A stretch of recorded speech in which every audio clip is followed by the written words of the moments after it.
Avvalambor assalomu alaykum. Bugungi raskladimiz hozir hayotimizda nimalar bo'lmoqda? Birinchi karta, ikkinchi karta, uchinchi karta. Xo'p, birinchi kartamizdan boshlaymiz.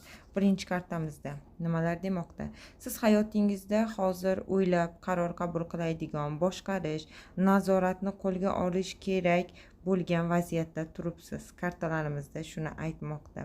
Siz boshlash uchun o'ylamoqdasiz. Siz hamma imkoniyatlarni o'zingiz, ishonch, qo'rqmaslik, oqilona qaror chiqara oladigan insonsiz. Nima qarorga kelishingizdan qat'iy nazar, siz g'olib chiqasiz. Chunki siz o'sha shaxsli inson bo'lib, kartalar shu haqida gapirib bermoqda. Xo'p, ikkinchi kartamizda nimalar demoqchi? Xo'p.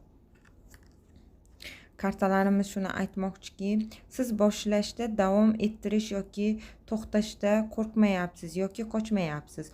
Bu qo'rquvlar aslida sizning ichki shubhalaringiz. Aslida siz qo'rqadigan narsa yo'q. Siz ichki qo'rquvlaringizni boshqarishingiz va aql bilan ish ko'rishingiz kerak. Shundagina siz g'olib chiqasiz deb kartalarimiz bizga aytmoqda.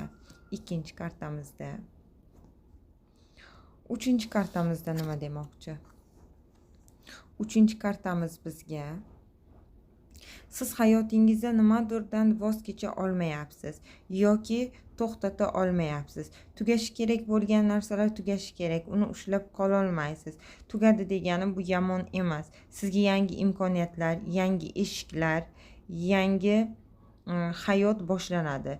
Yangi etapga o'tasiz va yangi energiya, yangi boshlanish davri kelmoqda.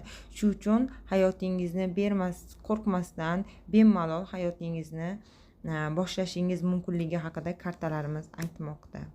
Sog' bo'lasizlar.